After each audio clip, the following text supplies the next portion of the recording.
அடுத்து 36வது அதிகாரம், மெய் உணர்தல். மெய் உணர்தல் தன் மெய்யாம் உடலை நன்கு அறிந்தவன் அதனுடைய இழிவு, இந்த உடல் இழிவானது என்பதையும் இது அழியக்கூடியது என்பதையும் முதலில் தெரிந்து கொள்ள வேண்டும். இந்த அழியா புகழ்நிலையும் அறிவறிந்து அடங்கிய மலைநிலையும் பெற்றவன் ஆதலால் அவனுக்கு மெய்யன், மெய்யறிவன், மேல்மேல் ஆய்ந்தவன், அதனால் அவனுக்கு மேனிலையன், அதன் சான்றாக மேல் மேனி என உடல் பெயர் கொண்டது. இந்த உடம்புக்கு மேனி என்று வந்தது காரணம் இந்த இந்த இரண்டையும் அவன் உணர்ந்திருக்க வேண்டும். இது இழிவானது, இது அழியக்கூடியது என்கிற இரண்டையும் உணர்ந்ததனாலே அவன் மேலோன், மேல் மேனி என்று ஆனது என்று அறிஞர்கள் குறிப்பிடுகிறார்கள். இயற்கை இயங்கியலை உணர்ந்தவன், நில்லாமல் இன்றும் நாள் கோள் நிலை என்ற பெறல் அறிந்தவன். அதாவது இந்த நாள் கோள் இதெல்லாம் இந்த பஞ்சாங்கத்துல இருக்கு பாருங்க. இதை ஒருத்தர் பேசினார். இந்த ஒளி வாங்கி கண்டுபிடித்தவர் யார் என்று உங்களுக்கு தெரியும், இசைத்தட்டுகளை கண்டுபிடித்தவர்கள் யார் என்று உங்களுக்கு தெரியும், இந்த ஒளி விளக்கை குழல் விளக்கை கண்டுபிடித்தவர் யார் என்று தெரியும். ஆனால் இந்த பஞ்சாங்கத்தை யார் கண்டுபிடித்தார்கள் என்று தமிழன் தான் கண்டுபிடித்தான். நாள் கோள் எல்லாம் அவன் சொன்னபடி நடக்கிறது. அவன் என்ன சொல்லி வைத்தானோ அது மூடத்தனமாக சிலர் தவறாக கணிக்கிறார்கள், சிலர் தவறாக அதை கேட்கிறார்கள் என்பதனாலே அது பொய்யாகாது என்பதை நினைவில் கொள்ள வேண்டும்.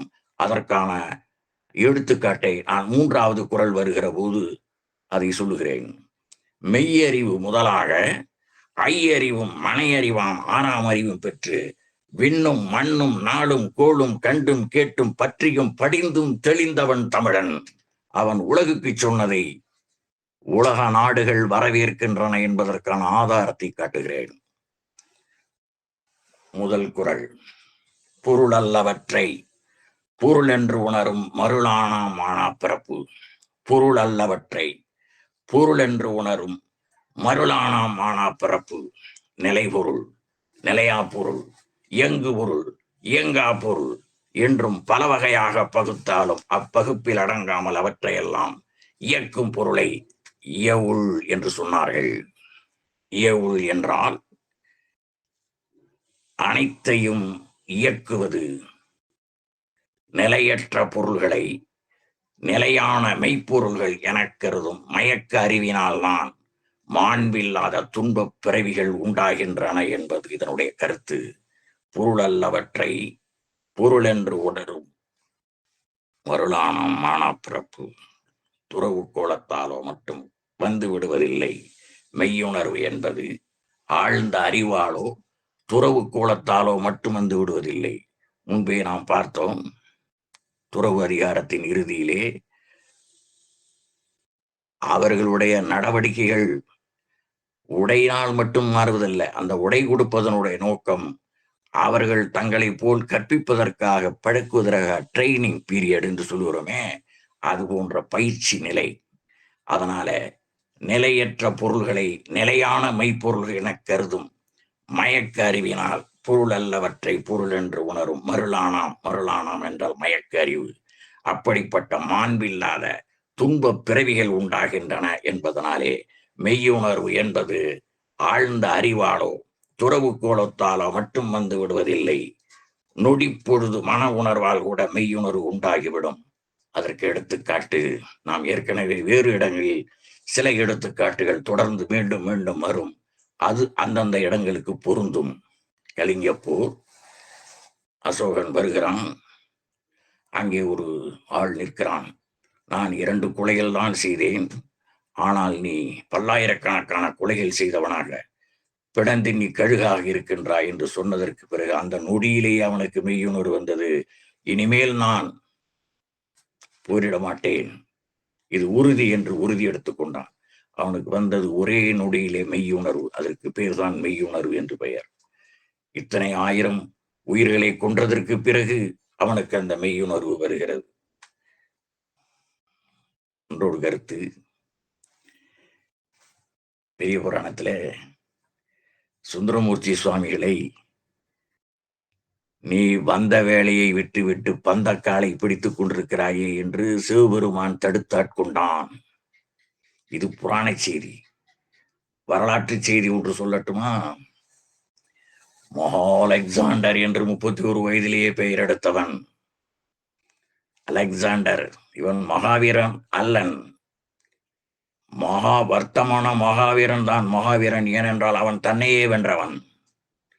இவனுக்கு மகா அலெக்சாண்டர் என்று பெயர் சூட்டிக் கொண்டான். இவன் அரிஸ்டாட்டிலிடம் கற்றவன். ஆனால் அவர் சொல்லிக் கொடுத்ததையெல்லாம் மறந்துவிட்டு போரிடத் தொடங்கினான், உலகத்தையே வென்றான். அப்படி வெல்லுகிற போது அவன் மறுபடியும் அந்த வரைபடத்தை பார்க்கிறான். இன்னும் நாம் செல்லாத நாடு எது, எந்த நாடுகளை இன்னும் வெற்றி கொள்ளாமல் இருக்கிறோம் என்று பார்த்து கொண்டிருக்கிற போது அங்கே மெய்யுணர்வாளனாய டயோனிகஸ் அங்கே வருகிறான்.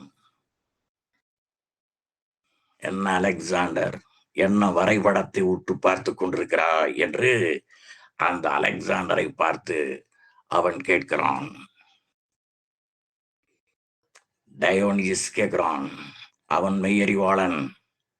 இவன் சொல்லுகிறான், இன்னும் எத்தனை நாடுகளை நான் பிடிக்க வேண்டி இருக்கிறது என்பதை பார்த்து கொண்டிருக்கிறேன். அப்படியா? எனக்கு முதலில் ஒரு பதில் சொல், அதற்கு பிறகு நீ வரைபடத்தை பார். என்ன என்று கேட்கிறான் அலெக்சாண்டர். டயோனிகஸ் தன்னுடைய பையில் இருந்து 2 மண்டை ஓடுகளை எடுக்கிறான். இதிலே ஒரு மண்டையோடு உன்னுடைய தந்தையாருடையது. அது எது என்று உன்னால் கண்டுபிடிக்க முடியுமா என்று கேட்கிறான். கண்டுபிடிக்க முடியாது என்று அவன் சொல்லுகிறான். அப்படி இருக்கிற போது நீ இத்தனை மண்டை ஓடுகளை உருவாக்கி இருக்கிறாயே, ஒவ்வொரு நாடாக சென்று இதுதான் நீ கற்ற கல்வியின் அழகா என்று அவனிடம் டயோனிகஸ் சொல்கிறான். சொன்னவுடன் அந்த நொடியிலேயே அவனுக்கு மெய்யறிவு உண்டாகிறது. இதாம் மெய்யுணர்தல். விவேகானந்தர் ஒவ்வொரு சாமியாரிடமாக சென்று கடவுளை காட்ட முடியுமா என்று கேட்கிறார். யாரும் அவருக்கு சரியான பதில் சொல்லவில்லை. ஒருவர் சொல்லுகிறார், காளி கோயிலிலே ஒரு பைத்தியம் மாதிரி ஒரு ஆள் உட்கார்ந்திருப்பான், அவனிடம் செல் என்று. அந்த மகா மேலிதான் ராமகிருஷ்ண பரமஹம்சர். பள்ளிக்கூடம் சென்று படிக்காதவர். இவர் பட்டதாரி விவேகானந்தர். அவரிடம் செல். எல்லாரிடம் கேட்டதை போல எல்லாம் உங்களுக்கு தெரிந்த செய்தி இந்த இடத்தில் பொருந்தும் என்பதால் மெய்யுணர்வு எப்படி வந்தது என்பதை இங்கே காட்டுகிறேன். அதே கேள்வி பரமஹம்சரிடமும் கேட்கிறார் விவேகானந்தர். நரேந்திரன் புன்னகைக்கிறார். அவனுடைய தோளிலே கை வைக்கிறார். உணர்வு வருகிறது. அப்பொழுதே நரேந்திரன் மெய்யுணர்வை பெற்றுவிட்டான். இது உணர்வின் மூலமாக வருவது. உணர்வின் மூலமாக வருவது. திரைப்படத்திலே திருவிளையாடல் திரைப்படத்திலே இறைவன் 64 திருவிளையாடல்கள் செய்தான் என்பதை ஒரு 3-4 திருவிளையாடல்களை அந்த படத்தில் காட்டுகிற போது ஒரு நடிகர் சிவபெருமானாக வந்து ஆட்டம் போடுகிறாரே, இந்த பாமர மக்களுக்கு அப்படி சொன்னால் தான் புரியும் என்பதற்காக அந்த அந்த கதையை அப்படி கொண்டு வருகிறார். அவன் உருவானவன், உருவும் அருவும் உருவருவுமானவன் என்று குமரகுரு பெருமான் கந்தர்கலி என்பாவிலே சொல்லுகிறார். உருவமாகவும் வருவான், அருவமாகவும் வருவான், உருவருவாகவும் வருகிறான் என்று சொல்லுகிறார். அந்த நிலையிலே இவர்கள் எல்லாம் நினைத்துக் கொண்டிருக்கிறார்கள், கடவுள் இப்படி வருவாரா அப்படி வருவாரா என்று. எந்த வடிவத்தில் வேண்டுமானாலும் வருவார். அடிக்கடி அவர் சமாதி நிலை அடைகிறார் என்று அவருடைய வரலாறு வரும். பரமஹம்சருடைய வரலாற்றிலே அந்த சமாதி நிலை அடைகிறார் என்றால் அவர் இறைவனோடு கலந்து நிற்கிறார் என்று பொருள். அந்த இடத்திலே உணர்வு பிழம்பாக ஆகிவிடுகிறார். அந்த வழியை அவர் காட்டினார். எப்படி? பாலுக்குள்ள நெய் இருக்கு நமக்கு தெரியாது, பாலுக்குள்ள நெய், விறகுக்குள்ள தீ, மலருக்குள்ள மனம், படத்துக்குள்ள சுவை, எள்ளுக்குள்ள எண்ணெய். இப்படித்தான் மெய் உணர்வு பெற வேண்டுமே ஒழிய கடவுளை காட்டு என்றால் காட்ட முடியாது. முதல் அதிகாரத்திலே அவர் கடவுள் இல்லை என்றால் பிதட்டி கொண்டிருக்கிறார்கள் பலர். கடவுளை சொல்லவில்லை, எங்களுக்கு உரியவர் என்று கூச்சலிடுகிறார்கள். அங்கேதான் 2 இடத்தில் இறை என்று சொல்லுகிறானே. இறை என்றால் என்ன?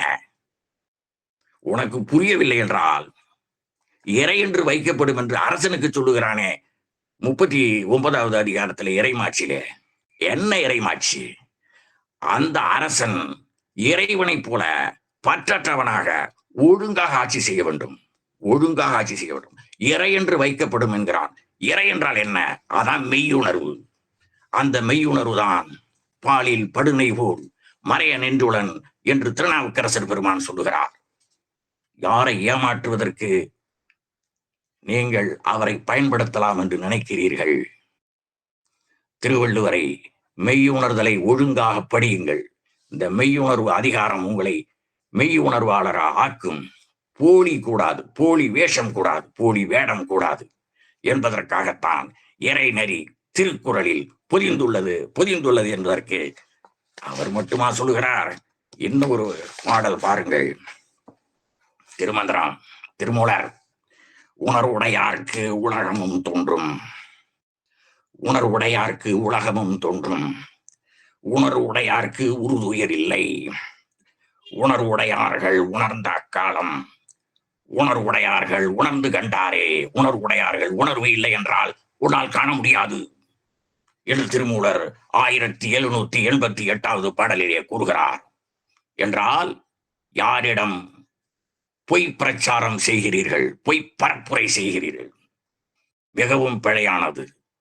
உங்களுக்கு வேண்டும் இடங்களெல்லாம் எந்த இடத்திலும் இல்லை, எல்லா இடத்திலும். இதையெல்லாம் தவிர்த்து வறுமையாளன் என்று நீ ஒருவனை படைத்திருப்பாயானால் நீ வறுமையாளனாக போய் என்றே திருவள்ளுவர் இறைவனுக்கே சாபம் விடுகிறாரே. அப்ப படைத்தவன் என்று அவர் சொல்லுகிறார் அல்லவா அந்த குரலிலே? படைத்தவன் ஒருவன் இருக்கிறான் என்பதை அவர் சொல்லுகிறாரா இல்லையா? ஆகவே மெய் உணர்வு என்பது இறை நிலை. யாரையோ ஏமாற்றுகிற வேலையை எல்லாம் செய்துவிடக்கூடாது. பாருங்கள், பொருள் அல்லவற்றை பொருள் என்று உணரும் மருளானாம் மானா பிறப்பு, அறிவு, ஆய்வு, தெளிவு ஆகிய வகைகளால், அறிவு, ஆய்வு, தெளிவு ஆகிய வகைகளால் மெய் உணர்வு பளிச்சென ஏற்பட்டு உண்டாய அற நிறுவனங்களின் எண்ணிக்கையிலும் இழப்பு வகை அறிவால் மெய்யுணர்வு ஏற்பட்டு உண்டாகிய அற நிறுவனங்களை உலக அளவில் இருக்கின்றன என்பதையும் உணர வேண்டும். நான் ஒரு இயக்கம் சொன்னேன், ராமகிருஷ்ண இயக்கம். இது மாதிரி ஏராளமான இயக்கங்கள் மெய்யுணர்வு ஏற்பட்டு அறச்செயல்களை செய்ய வேண்டும் என்பதற்காக ஏற்பட்ட இயக்கங்கள். அதற்குத்தான் மெய்யுணர்வு ஏற்பட வேண்டும். அந்த அறம் நிலைநாட்டப்பட வேண்டும். உலகம் முழுமையும் இருக்கின்றன. ஆயிரம் எடுத்துக்காட்டுகள் இருக்கின்றன. நாம் ஒவ்வொன்றாக உண்ணி பார்க்க வேண்டும். அவ்வளவு எடுத்துக்காட்டுகள் இருக்கின்றன. அறநிலையங்கள் ஏராளமான உலகம் முழுமையும் தோன்றி இருக்கின்றன. எண்ணிலடங்கா இயக்கங்கள் இருக்கின்றன. அனைத்தும் எப்படி ஒரு நொடியில் ஏற்பட்ட மெய்யுணர்வு. நாம் ஏற்கனவே பார்த்த பட்டினத்தார் வரலாறு, பத்திரகிரியார் வரலாறு எல்லாமே ஒரு நொடியில் ஏற்பட்டவை என்பதை நாம் உணர வேண்டும். இன்று இன்னும் வெளிப்படையாக சொல்ல வேண்டுமானால், தன் தாய்க்கு புற்றுநோய் வந்தது என்பதற்காக ஒரு இளம் பெண் தான் புற்றுநோய் அந்த காலத்தில் புற்றுநோய்க்கான அறுவை சிகிச்சை இல்லாமல் இருந்தது. அதற்காக அவள் படித்தாள். புற்றுநோய்க்கு மருந்து கண்டுபிடித்தாள்.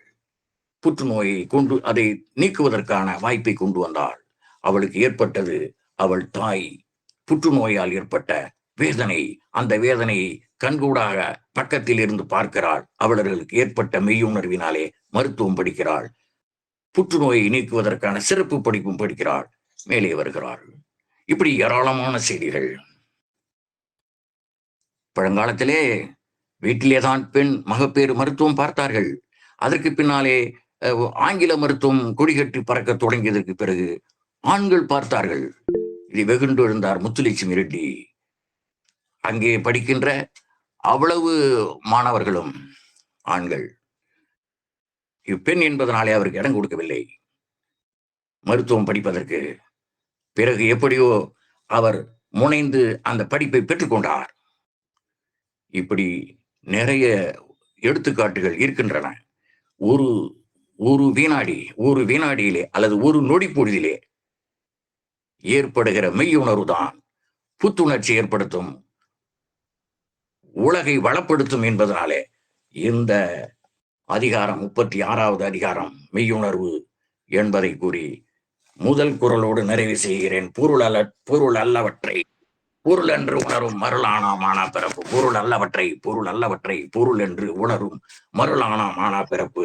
நிலையற்ற பொருள்களில் நிலையான மெய்ப்பொருள்கள் என கருதும் மயக்க அறிவினால்தான் மாண்பில்லாத துன்ப பிறவிகள் பிறக்கின்றன, உண்டாகின்றன என்பதை இந்த குறள் மூலமாக திருவள்ளுவர் கூறுகிறார் என்பதை கூறி, பெறல் அறிந்தவன் அந்நிலையே தன்னிலை உணர்ந்தவன் நில்லா மெய்கொண்டு நிலைத்த பெருநிலை பெற எதிர்பார்த்து இருப்பவன் மெய்யறிவு முதலாக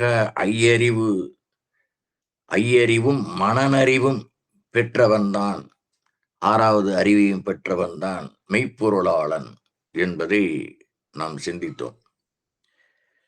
முதல் குறள் பொருள் அல்லவற்றை பொருளென்று உணரும் மருளானாம் மானா பிறப்பு. நிலைபொருள், நிலையா பொருள், இயங்கு பொருள், இயங்கா பொருள் என்னும் பல வகையாக பகுத்தலாலும் அப்பகுப்பும் அடங்காம் பகுப்பில் அடங்காமல் அவற்றையெல்லாம் இயக்கும் பொருளை இயவுள் என்று தெளிந்து கூறியவர் நம் திருவள்ளுவர். நிலையற்ற பொருள்களை நிலையான மெய்ப்பொருள்கள் என கருதும் மயக்க அறிவினாலேதான் மாண்பில்லாத துன்பப் பிறவிகள் உண்டாகின்றன. அதான் பொருள் அல்லவற்றை பொருள் என்று உணரும் மருளானாம் மானா பிறப்பு என்று இந்த குறள் மூலமாக உணர்த்துவதை கூறினோம். இந்த மெய் உணர்வு என்பது இயற்கையாக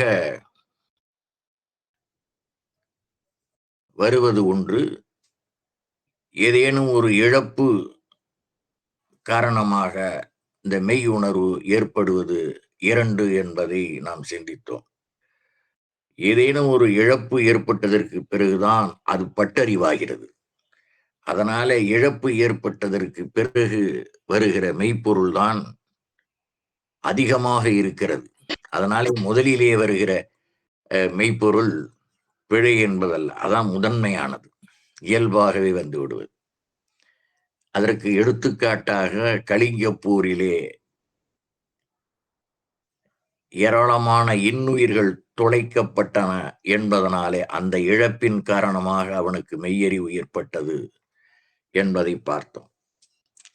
அதே போல அலெக்சாண்டர் தன்னுடைய 12 ஆண்டுகளில் 19 31 ஆண்டுகளில் ஏராளமான நாடுகளை சிதைத்து, உயிர்களை வதைத்து, பொருள்களை கொள்ளையடித்து, இன்னும் எந்த நாட்டை கொள்ளையடிக்கலாம், எத்தனை உயிர்களை கொள்ளலாம் என்று எண்ணுகிற போது டயோனிஸ் என்கிற மெய்யறிவாளன் அவனை தடுத்தாட்கொண்டான் என்பதையும் நாம் நேற்று சிந்தித்தோம். சுந்தரரை சிவன் தடுத்தாட்கொண்டான் என்பது சரி, ஆனால் டயோனிஜிஸ் என்பவன் எப்படி தடுத்தாட்கொள்ள முடியும் என்றால், ஒரு ஞானியினாலே ஒரு மெய்யுணர்வாளன் இன்னொருவனை மெய்யுணர்வாளன் ஆட்க முடியும் என்பதை நாம் கவனத்தில் கொள்ள வேண்டும். அதனாலேதான் அவன் 2 மண்டையோடுகளை காட்டி எது உன் தந்தையின் மண்டையோடு என்று கேட்கிறான்.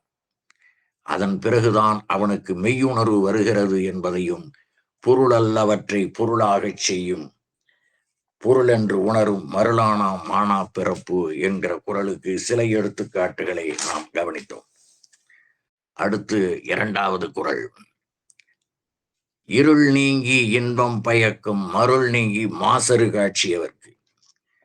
இந்த காட்சியார் என்பதை இன்னும் பல இடங்களிலே 258, 174, 199, 218, 654, 699 ஆகிய குறள்களிலேயும் இந்த காட்சியவர் என்கிற சொல்லை அவர் பயன்படுத்துகிறார். இருள் நீங்கி இன்பம் பயக்கும், மருள் நீங்கி மாசரு காட்சியவர்க்கு, மயக்கம் நீங்கிய மெய் உணர்வாளன் அவனுக்கு அகத்திருள் எல்லாமும் நீங்கி உள்ளொளி சிறந்து விளக்கமாகும். உள்ளொளி என்பது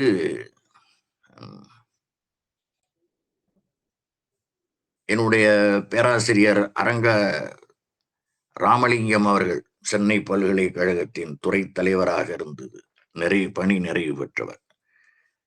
அவர் எழுதுகிறார், உள்ளொளி என்பது நம்முடைய உள்ளத்திலே 1000 கோடி சூரியர் எழுந்ததை போல ஒரு சூரியனை உலகம் முழுமையும் தகிக்கிறது. இந்த மெய்யுணர்வு வருகிறது. ஒரு நொடியில் அந்த மெய்யுணர்வு வர வேண்டும் என்றால் அதற்கு 1000 கோடி சூரியர்கள் நம் உள்ளத்திலே எழ வேண்டும் என்று அவர் சொல்லுகிறார். அந்த புத்தகம் இங்கே இருக்கிறது. மேலும் அவர் குறிப்பிடுகிறார், இந்த மாசரு காட்சியவராகிய இறைப்பொருள் நாம் 6வது 8வது குறளிலே பார்க்க போகிற மெய்ப்பொருள் என்பதும் செம்பொருள் என்பதும் ஒன்றுதான் என்பதை அவர் நிலைநாட்டுகிறார். எப்படி என்றால்,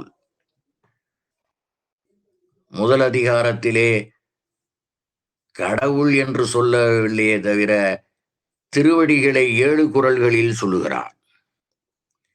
இறை நம்பிக்கை தொடர்பான செய்திகளை 1330 குறள்களிலே 170 குறள்களிலே கோடிட்டு காட்டுகிறார். 170 குறள்களிலே கோடிட்டு காட்டுகிறார். அதற்கான விளக்கம் தனியாக ஒரு புத்தகம் போட்டிருக்கிறார். இதெல்லாம் முன்ன மாதிரி இல்லை. இப்போ எல்லாம் அப்படியே பழச்சாறை பிழிந்துதான் குடிக்கிறார்கள். பழத்தை உரித்து இயற்கையாக உண்பதில்லை. இப்ப அவர்கள் கொடுக்கிற பழச்சாறை கூட நாம் அருந்துவதற்கு அநியமாக இல்லை என்பதுதான் நம்முடைய போதாமை காலம்.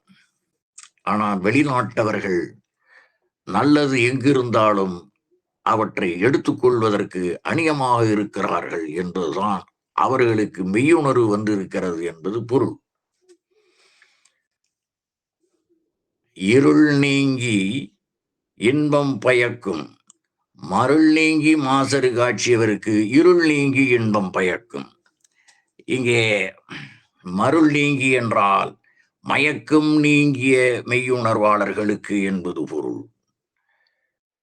இருள் நீங்கி இன்பம் பயக்கும் என்றால் அகத்து இருள் எல்லாமும் நீங்கி உள்ளொளி சிறந்து விளங்கும் என்பது. அந்த உள்ளொளி என்பதுதான் 1000 கோடி சூரியர் உள்ளத்திலே என்று. அவ்வளவு இருக்குமான்னு கேட்கக்கூடாது, அது நேரடி பொருள் என்று. அவ்வளவு அந்த அளவுக்கு அந்த மெய்யுணர்வானது மிக விரைவாக வெளிப்பட வேண்டும் என்பதனுடைய கருத்து. இந்த உள்ளொளி என்கிற தலைப்பிலேயே தமிழ்த்தென்றல் திருவிக்கா அவர்கள் 80 ஆண்டுகளுக்கு முன்னாலே ஒரு நூல் எழுதியிருக்கிறார். அந்த நூலையும் நாம் ஒப்பிட்டு படிக்க வேண்டும். மாணவர்கள் இதெல்லாம் குறித்து வைத்துக் கொண்டு நூலகத்திலே தேட வேண்டும். அப்பதான் உங்களுக்கு மெய்யுணர்வு வந்ததாக பொருளாகும். உங்கள் பள்ளியிலே இருக்கிற நூலகத்தில் உள்ளொளி கொடுங்க என்று அந்த நூலகரை கேட்டால், ஒருவேளை உங்கள் நூலகத்தில் இல்லை என்றால் நிர்வாகத்திடம் சொல்லி அந்த உள்ளொளியை வாங்கி போடுவார். அது மாதிரியான நூல்களைத்தான் படிக்க வேண்டும். அப்போதான் மெய் உணர்வு வரும். மாசரு காட்சியவர்க்கு என்றால் மனத்தெளிவு அமைந்த அறிவினவருக்கு மெய் உணர்வு ஏற்படுவதனால் மாசரு காட்சி என்று சொல்லுகிறார். மெய் உணர்வு ஏற்படுவதால் காட்சியாவது அறிவு மாசரு காட்சியாக மறைப்பு குற்றம் என்பவை அற்ற அறிவாக, மறைப்பு குற்றம் அற்ற அறிவாக அவருக்கு வெளிப்படும். அதை வெவ்வேறு அதிகாரங்களிலே வெவ்வேறு இடங்களிலே செயிரின் தலைப்பிரிந்த காட்சியார். நான் முன்னால எண்கள்லாம் சொன்ன பாத்தீங்களா, அதுக்கான விளக்கம் அது. புலமென்ற புண்மையில் காட்சியவர், மருள் தீர்ந்த மாசரு காட்சியவர்,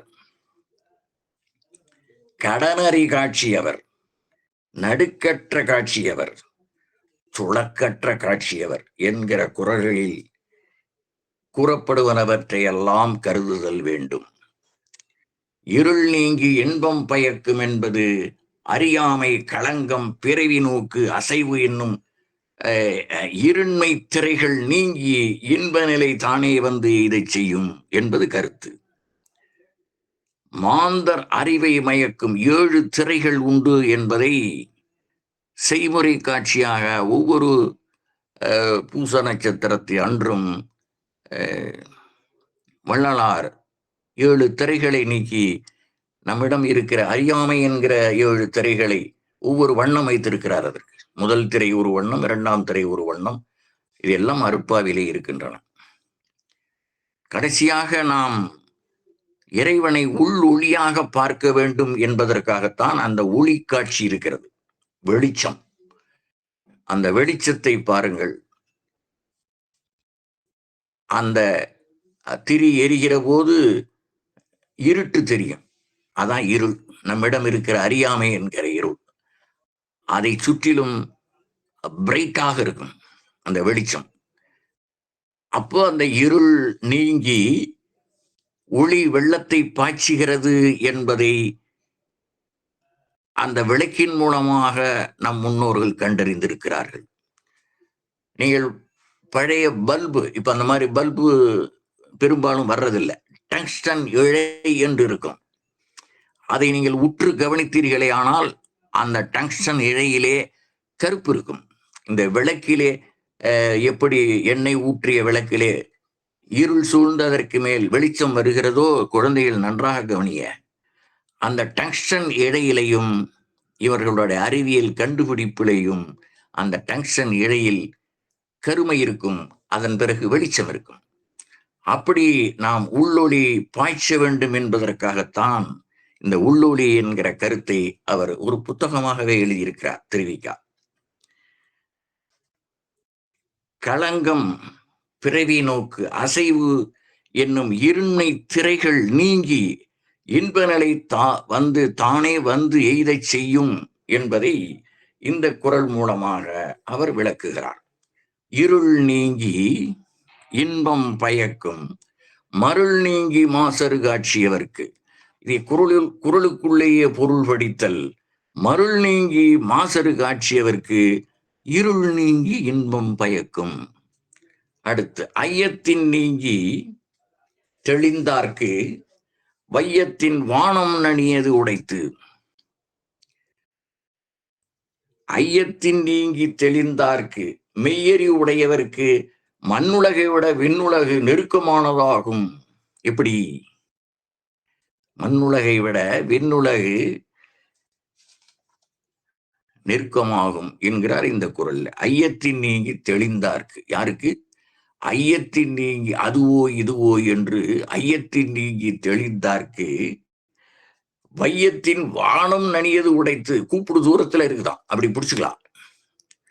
அது எப்படி? இந்த குறளை இப்ப மேல்நாட்டுக்காரெல்லாம் நம்ம கிட்ட என்ன இருக்குன்னு பார்த்து வியப்படைகிறான். நம்ம இந்த இமைப்பொழுதும் என் நெஞ்சில் நீங்காதான் தாழ்வாழ்க என்பதை இப்படி யாராலும் சொல்ல முடியாது என்று ஜி.யு. போப் சொன்னார். அவன் மெய்யுணர்வாளன். அந்த இமைக்கிற அளவு இருக்கு பாருங்க, அது கால் நொடி கூட இருக்காது. ஒரு நொடியில கால் நொடி கூட வராது. அந்த இமைக்கிறது தானா இமைக்கிறது, தானா இமையும். நாம இப்படி கண்ணை இமைப்பதன்று. அவ்வளவு சிறிய பொழுது கூட அவனை நான் மறப்பதில்லை என்று இவ்வளவு அழகாக எந்த மொழியிலையும் பக்தியில் சொல்லவில்லை என்று அவன் மறுச்சி விடுகிறான் ஜி.யு. போப்.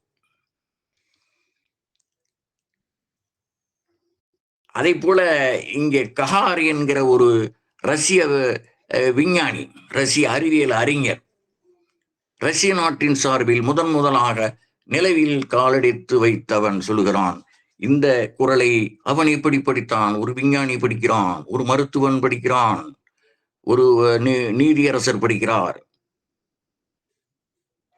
தன்னோட வேலையோடு நின்று விடுவதில்லை. அறிவு தேடல். அந்த அறிவு தேடல் மூலம்தான் நாம் மெய்யறிவை பெற முடியும்.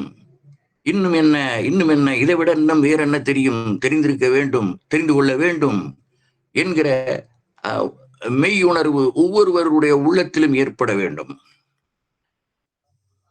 அறிவை பெறுதல் என்பது மிகவும் உயர்ந்தது, சிறந்தது. அதுவும் மெய்யறிவை பெற வேண்டும் என்பது மிகவும் உயர்ந்தது. அதனாலே தான் தேடி தேடி அழைக்கிறார்கள். நாம் இப்பொழுது இந்த அறிவியலில் எவ்வளவு முன்னேற்றம் அடைந்திருக்கிறோம். பழைய சோவியத் யூனியன், இப்பொழுது உருசிய நாடு. கஹார் என்பவன் முதலாக நிலவுக்குள் புகுந்தான். அவன் சொல்லுகிறான், ஐயத்தின் நீங்கி தெளித்தார்க்கு வையத்தின் வானம் நனியது உடைத்து. இப்படி எழுதினார் திருவள்ளுவர் 2000 ஆண்டுகளுக்கு முன்னாலேயே.